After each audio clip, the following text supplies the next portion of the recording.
ফুলবাড়িয়া উপজেলার 4.5 লক্ষ জনতা উন্নয়নের মণি দেশনেত্রী বেগম খালেদা জিয়ার অত্যন্ত আস্থাভাজন নেতা তারেক রহমানের অত্যন্ত বিশ্বস্ত হাতিয়ার ফুলবাড়িয়া উপজেলার সর্বোচ্চ গ্রামে যা পাড়া মহল্লায় ফুলবাড়িয়া উপজেলায় 126টি ওয়ার্ডে যার পদচারণায় মুখরিত যারা বাচ্চার ফারুক সাহেব আমাদের মাঝে আজকে আসর অলঙ্কৃত করবেন।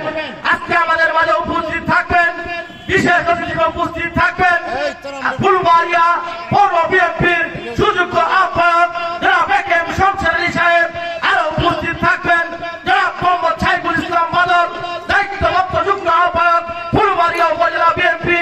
আমাদের মাঝে উপস্থিত থাকবেন মোহাম্মদ শাহিনুর মল্লিক জীবন সাবেক চেয়ারম্যান দায়িত্বপ্রাপ্ত যুগ্ম আহ্বায়ক ফুলবাড়িয়া উপজেলা বিএনপি।